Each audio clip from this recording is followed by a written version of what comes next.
Hello, Bacha Party. So let's start with the top 25 most important questions. I hope you've revised the chapter. Let's start with it. Question number 1 है आपका, which of the following is a correct combination of function and part of the brain? Posture and balance, cerebrum नहीं, cerebellum control करता है ये.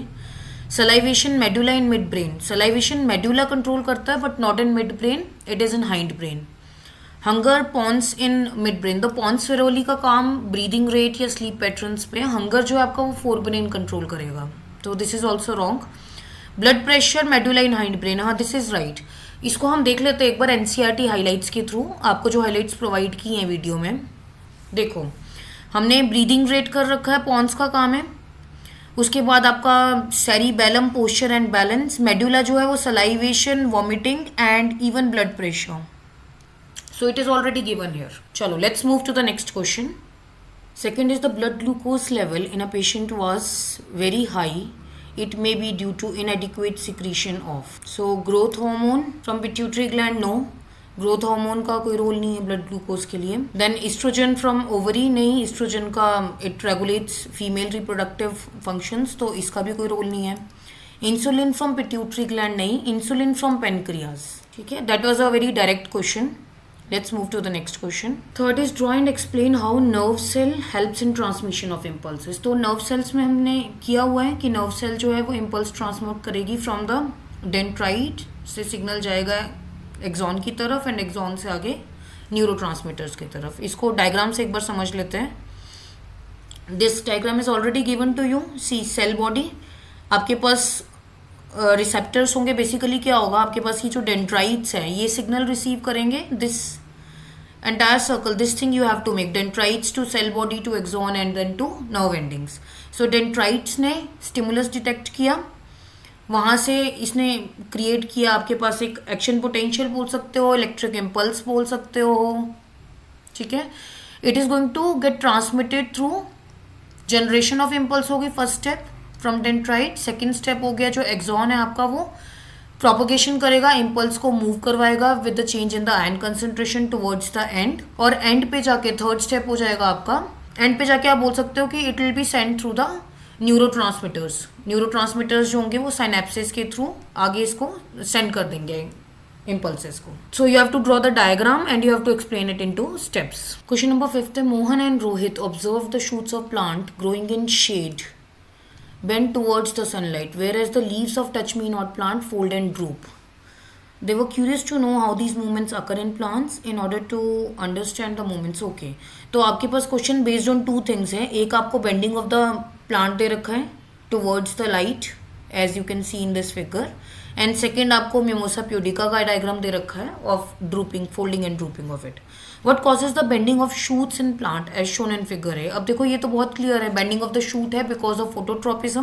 तो इसमें हम phototropism के साथ ऑक्सिन की बात भी करेंगे कि ऑक्सिन हार्मोन जो आपका है वो भी रिस्पॉन्सिबल है फॉर दिस बेंडिंग. क्यों? ऑक्सिन वहाँ कलेक्ट होगा आपका जो side away from the sunlight होगी. सपोज यहाँ कलेक्ट होता है तो सेल एलोंगेशन हो जाएगी, ठीक है. उससे क्या होगा कि ऑटोमेटिकली जो शूट है वो बेंड हो जाएगी towards the light. So what causes phototropism, stimulus and the auxin hormone, दोनों चीजें लिखेंगे हम यहाँ. What causes the folding of the leaves, तो फोल्डिंग ऑफ द लीव्स क्यों होंगी यहाँ पे. इसकी अगर मैं बात करूँ फर्स्ट पोर्शन की, तो ये आपका ग्रोथ मूवमेंट थी, ट्रॉपिक मूवमेंट्स जिसको आप बोलते हो. और फोल्डिंग ऑफ द लीव्स में मैं नेस्टिक मूवमेंट की बात करूंगी, ठीक है. तो फोल्डिंग ऑफ द लीव क्यों होगी, मिमोसा प्यूडिका की बात है, ये हम ऑलरेडी जानते हैं even in the video from the videos also. Thigmonastic movements है. It is going to fold and droop because यहाँ पे रीजन हो जाएगा बिकॉज आप जब भी इसको टच करते हो तो केमिकल सिग्नल सेंड होंगे जिससे it is going to lose water and it will fold and droop, ठीक है. तो ये ग्रोथ रिलेटेड मूवमेंट नहीं है सेकंड वाली. Third is compare the movement of growth of pollen tube towards ovule with the movement show in part A. अब देखो pollen tube में आपके पास कीमोट्रोपिज्म आ जाएगा, पार्ट ए में आपके पास फोटोट्रोपिज्म था. तो दोनों का कंपेरिजन कैसे करोगे आप. कीमोट्रोपिज्म में because of the release of chemicals by the ovule, आपकी जो पोलन ट्यूब है it is moving towards the ovule. और फर्स्ट पार्ट में बिकॉज ऑफ द लाइट. तो स्टिमुलस का डिफरेंस है पहली चीज, वहाँ पे लाइट एज अ स्टिमुलस है और यहाँ पे केमिकल्स एज अ स्टिमुलस है. सेकेंड चीज, if you want to write it down you can further write their applications also. क्या एप्लीकेशन है इसमें, अगर पोलन ट्यूब में केमिकल रिलीज नहीं होंगे तो फर्टिलाइजेशन प्रोसेस कंप्लीट नहीं होगा. और अगर फोटोट्रॉपिज्म नहीं होगा तो फोटोसिंथेसिस के लिए the required conditions, what are the optimum conditions for photosynthesis that can not be fulfilled if phototropism is not occurring in the plants. तो हम ऐसे लिख सकते हैं, compare the movement shown in figure B with the movement of body parts in animals. अब बहुत अच्छा question है. देखो फिगर बी में हमारे पास नेस्टिक मूवमेंट थी, टर्जिडिटी पे बेस्ड थी, because water pressure is going to change in the plants. But animals में अगर मैं मूवमेंट्स की बात करती हूँ तो एनिमल्स में आपके पास बहुत कोऑर्डिनेटेड मूवमेंट्स होती हैं, बिकॉज नर्वस सिस्टम भी इन्वॉल्व होता है आपका, ठीक है, और मसल्स भी इन्वॉल्व होती है, और न्यूरो ट्रांसमीटर्स की भी इन्वॉल्वमेंट रहेगी. तो अगर मैं प्लांट और एनिमल का कंपैरिजन करूं तो एनिमल की मूवमेंट ज़्यादा रैपिड होंगी, ज़्यादा फास्ट होंगी, और जो प्लांट की मूवमेंट्स हैं they are not that fast and rapid as compared to animals. ठीक है. Okay, question number 6 was given as optional with question number 5. तो ऑलमोस्ट सिमिलर क्वेश्चन है बट हल्का सा डिफरेंस है, हम सिर्फ वो डिस्कस करेंगे. This was for visually impaired. It was given in the sample paper, right? So shoot of sunflower plants की बात की है, सिर्फ मैं ये डिस्कशन करूंगी, rest everything all these questions are same, right? So सिर्फ sunflower के केस में आप फोटोट्रॉपिज्म लिखोगे बट आप पॉजिटिव फोटोट्रॉपिज्म की बात करोगे because your sunflower shoots are going to be in the direction of the sunlight. ठीक है, आगे चलते हैं नेक्स्ट क्वेश्चन में. So next is receptors are located in the sense organs. Gustatory receptors are present in, बहुत direct question है. gustatory receptors कहाँ होता है आपका? टंग में, टेस्ट बड्स में. नोज के लिए olfactory receptor, आई के लिए फोटो रिसेप्टर आ जाएगा, ईयर के लिए ऑडिटरी रिसेप्टर आ जाएंगे. और ये मैंने लिख के दिया हुआ आपको एनसीईआरटी हाईलाइट्स में. Please check the video, check the NCERT highlights. ये देखो gustatory receptor, tongue, taste and all others have given here. चलिए नेक्स्ट क्वेश्चन में. Next question is there was a cerebellar dysfunction. Cerebellar का मतलब है कि cerebellum में डिसफंक्शन हो गया. Which of the following activities will get disturb. So जो एक्टिविटी सेरिबेलम से अफेक्टेड है, सलाइवेशन नहीं, सलाइवेशन कंट्रोल होता है मेडुला ऑब्लोंगेटा से, अभी हमने पीछे क्वेश्चन में किया हाइंड ब्रेन से, so it will not get affected. Hunger control fore brain से, तो it will again not get affected. Posture and balance, yes, posture, balance, even आपकी जितनी भी वॉलंटरी मूवमेंट्स की कोऑर्डिनेशन है वो सेरिबेलम कंट्रोल करता है, so it will get affected. Regulation of the blood pressure, नहीं ये भी नहीं, again regulation of the blood pressure आपका मेडुला ऑब्लोंगेटा कंट्रोल करता है. So next question. Next is explain how tendrils help a pea plant climb up other plants or fences. तो देखो tendrils में हमने क्या किया हुआ है. tendrils जो है आपके पास, इसको समझते हैं हम एनसीईआरटी से. यहाँ पर दे रखा है आपके पास tendrils का केस. tendrils क्या होता है आपके पास? थ्रेड लाइक स्ट्रक्चर्स होंगे. आपने देखा होगा पी प्लांट्स के अराउंड मॉडिफाइड स्ट्रक्चर्स होते हैं. So what is going to happen whenever they come in contact with any support, आप कुछ भी ले लो, कोई स्टिक ले लो, फेंस ले लो, कोई और प्लांट हो गया, जब वो उसके अराउंड सपोर्ट पे आएंगे तो क्या होगा, जो पार्ट ऑफ द प्लांट उस सपोर्ट के साथ टच कर रहा होगा वो सेल्स इतने ग्रो नहीं करेंगे जितना opposite part of the plant grow करेगा. देखो they have written it, the part of the tendril in contact does not grow as rapidly as the part away from the object.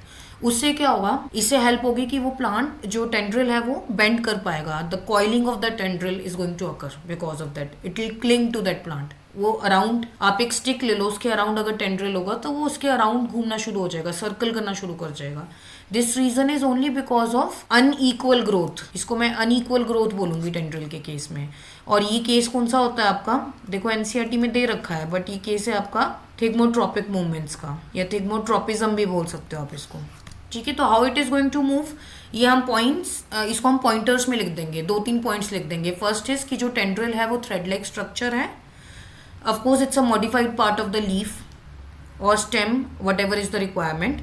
Second, जब भी tendril, whenever it comes in contact with the object, the cells which are touching that support are not going to grow that rapidly as compared to the cell which is on the opposite side. Third, हम लिख देंगे because of this unequal movement, the tendrils are going to coil around, circle around the support. ठीक है, और fourth हो जाएगा because of this coiling, it is going to help out in the growth of this tendril. ठीक है, तो इसकी growth होनी शुरू हो जाएगी. चलो next question. Next is we are advise to take iodise salt in our diet by doctor, justify its importance. तो यहाँ पे तो आपने फंक्शन ही लिखना है आयोडीन के. अब आयोडीन क्या होता है आपका? आयोडीन जो है बेसिक कंपोनेंट होगा आपका थायराइड ग्लैंड का बोल सकते हो आप, या थायरॉक्सिन की हमने बात की थी। आपने अगर थायराइड की रिपोर्ट्स देखी होंगी तो उसमें T4 और T3 कंपोनेंट्स लिखे होते हैं, ठीक है। तो हम लिख सकते हैं कि it's a basic component of thyroid gland. क्या क्या फंक्शन होंगे इसके? ये हेल्प कर रहा है आपकी ग्रोथ में, फिजिकल मेंटल ग्रोथ में, ठीक है। ये हेल्प करेगा मेटाबॉलिज्म ऑफ द बॉडी में, और it is going to help out in preventing the goitre या any iodine deficiency which can be there. अब इसकी एक्सप्लेनेशन फिर एनसीईआरटी में दे रखी है, आप देखो। ये क्वेश्चन दे रखा है आपको, जो क्वेश्चन पूछा है, why it is important to have iodise salt. तो आयोडीन क्यों ज़रूरी है? Thyroid gland, for thyroid gland to make thyroxine hormone, पहला पॉइंट। थायरॉक्सिन क्या रेगुलेट करेगा? Metabolism, carbohydrate, protein and fat का मेटाबॉलिज्म। मेटाबॉलिज्म क्यों जरूरी है? Because that is going to help out in the growth of your body, otherwise stunt growth हो जाएगी, physical growth नहीं हो पाएगी, मेंटल ग्रोथ नहीं हो पाएगी प्रॉपर। तो this is second point growth के लिए। और थर्ड केस हो गया आपका, ये सिंथेसिस ऑफ थायरॉक्सिन हमारा सेम ही हो गया फर्स्ट। थर्ड केस हम लिख सकते हैं कि आयोडीन अगर डेफिशिएंट होगा तो the person might suffer from goitre. Swollen neck is a symptom of the goiter. Next है आपका, doctor has advised me to reduce sugar intake in his diet and do regular exercise after checking his blood reports. Which disease do you think Sameer is suffering from? तो disease तो आपका diabetes ही है। Name the hormone responsible for this disease. Hormone हो गया आपका insulin, and the organ producing the hormone, तो pancreas हो जाएंगे, ठीक है। क्योंकि अगर बॉडी जो पेनक्रियाज इंसुलिन प्रोड्यूस कर रहा है, या तो इंसुलिन सफिशिएंट अमाउंट में प्रोड्यूस नहीं कर रहा, या अगर प्रोड्यूस हो रहा है तो बॉडी उसको इफेक्टिवली यूज नहीं कर पा रही। That's how the diabetes is caused. Second, which hormone is present in the areas of rapid cell division in a plant, and which hormone inhibits the growth. तो प्लांट्स में अगर मैं बात करूंगी तो रैपिड सेल डिवीजन के लिए आपका साइटोकाइनेंस आ जाएगा, और साइटोकाइनेंस आपका प्रेजेंट होता है रूट्स में, शूट्स में, जहाँ से भी प्लांट की ग्रोथ होती है एक्टिवली। और इनहिबिशन के लिए हमने कर रखा था आपका AB है, एब्सिसिक एसिड। एब्सिसिक एसिड जो होगा वो आपका इनहिबिट करेगा प्लांट ग्रोथ। फिर हमने इसमें पढ़ा था सीड डोमेंसी को प्रमोट करेगा, और जितनी भी स्ट्रेसफुल सिचुएशन है उसमें हेल्प करेगा प्लांट को सस्टेन करने के लिए, ठीक है। नेक्स्ट क्वेश्चन है आपका, नेक्स्ट है आपका, the part of the hind brain immediately present immediately above the medulla is cerebellum, pons, cerebrum और स्पाइनल कॉर्ड। देखो इसका आंसर पॉन्स होगा। कैसे होगा मैं आपको डायग्राम से दिखा देती हूँ। ये आपका मेडुला, अब सेरिबेलम की लोकेशन तो आपकी यहाँ पे आ गई है, ठीक है। उसके बाद स्पाइनल कॉर्ड दे रखा है आपको as one of the option. Spinal cord आप देखो, it is downwards, it's extending downwards from the medulla, तो ये भी नहीं हो सकती स्पाइनल कॉर्ड। सेरिबेलम भी नहीं हो सकता। उसके बाद आपको सेरिब्रम दे रखा है, तो सेरिब्रम तो आपका लार्जेस्ट थिंकिंग रीजनिंग वाला पोर्शन है, but on the upper side, fore brain वाली साइड पे, तो ये तो नहीं हो सकता है। इसके बाद बचा आपका पॉन्स। आप पॉन्स देखो मेडुला के बिल्कुल ऊपर है, और पॉन्स जो है वो मेडुला को, पॉन्स वेरोली भी बोलते हैं, मेडुला और other portions of the brain को कनेक्ट कर रहे हैं। नेक्स्ट है आपका, application of abscisic acid on the plant promotes development of fruit, wilting of, ये तो डायरेक्ट विल्टिंग ऑफ लीव्स, ये मैं आपको दिखा भी देती हूँ। ये देखो, abscisic acid include wilting of leaves. पर अगर मैं बाकी ऑप्शन देखूं, डेवलपमेंट ऑफ फ्रूट्स में आप ऑक्सिन, जिबरलिन्स दोनों ले सकते हो, क्योंकि दोनों हेल्प करेंगे फ्रूट डेवलपमेंट में। एलोंगेशन ऑफ स्टेम में अगेन आप ऑक्सिन, जिबरलिन्स लोगे, क्योंकि एनसीईआरटी में लिखा हुआ है कि gibberellins which like auxins help in growth of the stem, तो स्टेम एलोंगेशन में दोनों का रोल होगा। Then formation of flowers, flowering वाला रोल आपका जिबरलिन्स का ही रहेगा। नेक्स्ट है आपका, list two major limitations of the use of electrical impulses as means of communication between the cell in most multicellular organisms। तो major limitations क्या हो जाएंगी, कैसे? 2 points बताती हूँ आपको। देखो यहाँ पे लिखा हुआ है कि it is for most multicellular organisms they are telling you that there are limitations to the electrical impulses. First, they will reach only the cells that are connected by nervous tissues। इसका मतलब जो neuron से directly connected नहीं होंगे, यहाँ let's say अगर आपको simultaneously signal send करना है ग्रोथ के लिए या मेटाबॉलिज्म के लिए, तो then it's going to be very difficult, because आपको हर जगह नर्व्स कनेक्टेड चाहिए बॉडी में। इलेक्ट्रिकल सिग्नल्स की पहली limitation. Second is, once it is generated it will take certain time to reset its mechanism, ठीक है। तो इसका मतलब मैं ऐसे बोल सकती हूँ कि जहाँ पे भी मुझे लॉन्ग लास्टिंग इफेक्ट चाहिए होंगे, जैसे जैसे आपकी ग्रोथ हो गई, डेवलपमेंट हो गई, प्यूबर्टी हो गई, the stage you are going through, या स्ट्रेस अडेप्टेशन हो गई आपकी, वहाँ पे मुझे केमिकल मैसेजेस या मैसेंजर्स चाहिए होंगे as hormones. They are going to be more helpful because they will reach to every cell through the blood. तो ये सेकेंड लिमिटेशन हो जाएगी आपकी इलेक्ट्रिकल इम्पल्सेस की. ठीक है, next question. Plant growth inhibitor. Growth inhibitor आपका वैसे एब्सिसिक एसिड है which causes the wilting of leaves. ये हमने अभी किया है, तो इसका एब्सिसिक एसिड हो जाएगा answer. Next, define a reflex arc. Why reflex arcs are evolved in animals and then sequence of events when you touch a hot object. Okay, तो रिफ्लेक्स आर्क हम क्या बोल सकते हैं. Reflex arc is, I can say that it's a neural pathway which is going to help out in giving the response to the reflex, any reflex. मतलब आपका कोई भी जो रैपिड इनवॉलेंट्री रिस्पॉन्स होगा which will come through spinal cord, उसको मैं reflex arc बोलूँगी. Why are reflex arcs evolve in the animals. तो इवॉल्व क्यों हमारे केसेस में, because of course for the survival it is important.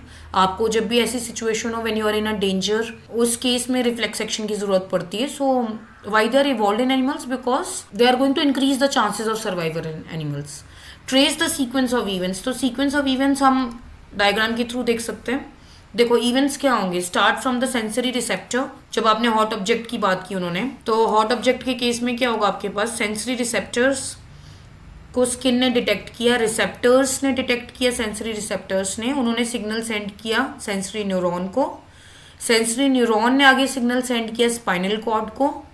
With the help of the interneuron और relay neuron, this signal will be send further to your motor neuron, और motor neuron से आगे signal गया effector organs में, and then effector organ will help in the contraction of the hand. इस case में withdrawal of the hand बोल देंगे हम. तो ये सीक्वेंस ऑफ इवेंट्स हो जाएंगे आपके पास.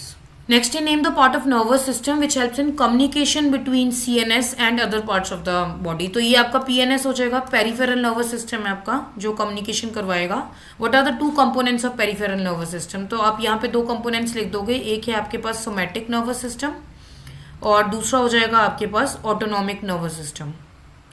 सोमैटिक में हम बात करते हैं जितने भी हमारे वॉलंटरी एक्शंस है वो सोमैटिक नर्वस सिस्टम में आएंगे, और इनवॉलंटरी एक्शंस आपके ऑटोमेटिक से याद रखना ऑटोनॉमिक. जितने भी इनवॉलंटरी एक्शंस होंगे आपके, ठीक है, जैसे आपकी हार्ट रेट हो गई, डाइजेशन हो गई, ये सब इनवॉलंटरी एक्शंस है, they will be controlled by autonomic nervous system. Next is olfactory receptors. ये तो हमने अभी किया था. ऑल्फैक्टरी रिसेप्टर हो जाएगा आपका which is going to sense the smell. Nose जो है, ऑर्गन नोज है और डिटेक्शन स्मेल डिटेक्ट करता है ये. नेक्स्ट है आपका the movement of the sunflower is in response to a stimulus. देखो ग्रेविटी नहीं होगा, केमिकल्स नहीं होंगे, वाटर नहीं होगा, डे एंड नाइट होगा. अब डे एंड नाइट क्यों, क्योंकि सनफ्लावर जो है वो मूव करते हैं in response to the sunlight. तो सनलाइट वेरी करती है of course between day and night only. तो they are going to orient according to the day और नाइट. ठीक है, नेक्स्ट क्वेश्चन देखते हैं. So in the diagram you have to name X and Y. तो direct question है बिल्कुल. देखो ये है, यहाँ पे ये है आपका x and this is your y. So x is your sensory neuron and y is your motor neuron. See the same diagram. इसका फंक्शन क्या हो जाएगा. सेंसरी न्यूरॉन आपके जो है वो सेंसरी इन्फॉर्मेशन ट्रांसमिट करते हैं टू द स्पाइनल कॉर्ड. देखो डायग्राम में स्पाइनल कॉर्ड तक इन्फॉर्मेशन सेंड करेगा, और मोटर न्यूरॉन जो है वो स्पाइनल कॉर्ड से रिस्पॉन्स लेके आगे अफेक्टर ऑर्गन तक मैसेज सेंड करेगा. ठीक है, नेक्स्ट क्वेश्चन देखते हैं. Next is select the correct statement you have to select from this. It is about the tropic movements. It is due to stimulus of touch and temperature. So is it correct और not. No, it's not correct, क्योंकि आपकी जो tropic movements हैं वो growth responses हैं. ठीक है, stimulus of touch and temperature आपका बेसिकली नेस्टिक मूवमेंट्स में आप बात करते हो, जैसे थिग्मोनेस्टी में बात करते हो. मिमोसा प्यूडिका का केस था जो. It does not depend upon the direction of stimulus received. नहीं, फिर से गलत हो गया, because it is dependent on, ये डायरेक्शनल डिपेंडेंट ग्रोथ से आपकी. इनफैक्ट जैसे हम बात करते हैं कि movement of the stems, shoots और रूट्स टुवर्ड्स द सन या टुवर्ड्स द ग्रेविटी या टुवर्ड्स सर्टेन केमिकल्स, तो डायरेक्शनल रिस्पॉन्सेज हैं ये. It is observe only in roots and not in stem. नहीं, ये भी गलत है. स्टेम्स में आप शूट्स में बात कर रहे हो फोटोट्रॉपिज्म, पॉजिटिव फोटोट्रॉपिज्म या नेगेटिव जियोट्रॉपिज्म में. It is growth related movement. Yes it is. तो ये करेक्ट स्टेटमेंट होगी. नेक्स्ट क्वेश्चन पे चलते हैं. Next is write the role of insulin in regulating blood sugar level in human body and mention the disease cause due to it. ठीक है, तो role of the insulin क्या हो जाएगा? इंसुलिन का मेन फंक्शन है कि वो ब्लड शुगर लेवल आपका कंट्रोल करके रखता है। ठीक है, कैसे होगा that will discuss in the next part. Disease caused by it is going to be your diabetes. How is timing and amount of release of insulin in the blood regulator, यहाँ पे explanation होगी। Basically this is all about the feedback mechanism. क्या होता है, इसको दो steps में समझते हैं। इसको दो वे से समझते हैं। देखो, या तो फीडबैक मैकेनिज्म में आपकी जो ब्लड ग्लूकोज है या ब्लड शुगर जिसको आप बोलते हैं, या तो वो इंक्रीज कर जाएगी या वो डिक्रीज करेगी। तो उसको कंट्रोल कैसे करना है? जब ब्लड ग्लूकोज इंक्रीज हुई, दैट इज आफ्टर ईटिंग, आपने खाना खाया, कार्बोहाइड्रेट आपकी जो है वो ब्रेक डाउन की, डाइजेस्ट हुई into glucose, blood sugar level बढ़ गया, तो इंसुलिन रिलीज होगा। इस केस में इंसुलिन क्या करेगा, जितनी भी एक्स्ट्रा ग्लूकोज है आपकी, it is going to help out in sending it to your muscles और टू योर लिवर्स। लिवर में जाके जो एक्स्ट्रा ग्लूकोज है आपकी वो ग्लाइकोजन की फॉर्म में स्टोर हो जाएगी, that as and when the body needs it will be used. ये सेकंड केस है आपकी, अगर ब्लड ग्लूकोज लेवल ड्रॉप कर जाता है, दैट इज फास्टिंग पे होंगे आप, एक्सरसाइज करोगे या बिटवीन योर मील्स जब ग्लूकोज की यूटिलाइजेशन हो रही है, तो उस टाइम पे क्या होगा, पेनक्रियास आपकी जो है वो ग्लूकागन रिलीज करेंगी। ग्लूकागन का काम क्या होगा, इंसुलिन से अपोजिट। ठीक है, ग्लूकागन रिलीज होगा, वो क्या करेगा, it is going to help out in break down. जो यहाँ ग्लाइकोजन स्टोर हुई थी वो ग्लाइकोजन ब्रेक डाउन करेगी और वो ग्लूकोज रिलीज करेगी, and then it is going to move to your blood streams and keep your blood sugar level normal. तो ऐसे आपका फीडबैक मैकेनिज्म काम करता है। ठीक है, नेक्स्ट है आपका a plant hormone helps in bending of the stem towards light. तो ये प्लांट हार्मोन कौन सा आपका, ये हम डिस्कस कर चुके पहले भी, auxin. Name the hormone and explain how it's this movement is achieve. तो हमने क्या डिस्कस किया था इसमें कि जो ऑक्सिन होगा आपका वो हमेशा shaded part of the plant में कलेक्ट हो जाएगा। उससे क्या होगा कि जो शेडेड पोर्शन होगा, it is going to help out in the elongation of that shaded portion. वो जो सेल्स हैं वो एलोंगेट होने लग जाएंगे, अनइक्वल ग्रोथ होगी, तो जो आपका प्लांट है वो बेंड करने लग जाएगा towards the sunlight. So this movement actually helps in phototropism. ठीक है, अनइक्वल ग्रोथ होगी, ऑक्सीजन स्टिमुलेट होगा, ज़्यादा कलेक्ट होगा उस साइड पे जो शेडेड पोर्शन होगा which is opposite to the sun. So अगर उस साइड पे होगा तो oxygen is going to help out in cell elongation, उससे आपकी बेंडिंग ऑफ द प्लांट हो जाएगी towards the sunlight. Next question है आपका, लीव्स ऑफ द छुई plants begin to fold up and droop in response to stimulus. Name the stimulus, write the cause for rapid movement, is there any growth related movement. तो stimulus क्या हो जाएगा यहाँ पे, touch. Right the cause, cause हो जाएगा आपका, आप बोल सकते हो कि स्पेशल सेल्स होंगे आपके लीव्स में which are going to droop या which are going to fold because of change in turgidity. Turgor pressure जो है वो प्लांट का, या वाटर का जो प्रेशर है वो चेंज हो रहा है प्लांट्स में। Is there any growth involve in the movement, नहीं, बिकॉज ये नेस्टिक मूवमेंट्स हैं तो they are not growth related. Define geotropism in plants. Geotropism क्या होता है, डायरेक्शनल ग्रोथ बोल सकते हो प्लांट की towards the, geo means gravity, so towards the gravity. ठीक है जी, what is meant by positive and negative geotropism. Positive का मतलब है कि ग्रेविटी की तरफ growth of the plant towards the gravitational force is positive, away from the gravitational force is negative geotropism. इसकी एग्जाम्पल क्या हो जाएगी, पॉजिटिव जियोट्रोपिज्म हो जाएगा आपका roots of a plant, roots gravity की तरफ मूव करती हैं और शूट्स जो हैं वो अवे फ्रॉम द ग्रेविटी, तो shoots growing opposite to the gravity, negative geotropism हो जाएगा। नेक्स्ट क्वेश्चन देखते हैं। So the next question is assertion, chemical coordination is seen in both plants and animals. Chemical coordination का मतलब है chemical signals की बात हो रही है यहाँ पे। तो यस, हार्मोन्स का रोल दोनों में, प्लांट्स और एनिमल्स में। Plant hormones control directional growth, whereas in animals growth is never seen in one direction only. Plant hormones control, yes, we can say that they are control directional growth. आपके जितने भी hormones है, आप tropism की बात कर रहे थे, आप auxins की बात कर रहे हो कि shaded portion में collect हो रहा है, whereas in animals growth is never seen in one direction. This is also true because animal hormones आपको overall growth या metabolism या डेवलपमेंट में बात हेल्प करेंगे, बट वन डायरेक्शन में no, they are not there. So both of the statements are true, this is also true and this is also true, but they are not explaining each other. Reason is not explaining your assertion. Let's move to the next one. So the last question is name the parts of nervous system which are involved in the following activities. Maintaining body posture में आप cerebellum लिख सकते हो कि nervous system of cerebellum are going to be responsible for this. Salivation medulla oblongata या hind brain लिख सकते हो, nerves of hind brain. Hunger hypothalamus या forebrain is responsible for it. Answering का क्वेश्चन तो यहाँ पे आपका cerebrum आ जाएगा, thinking, reasoning, logical part. तो nervous system of your cerebrum is responsible for answering the question. ठीक है, that's it for now. Keep revising. Okay, bye bye.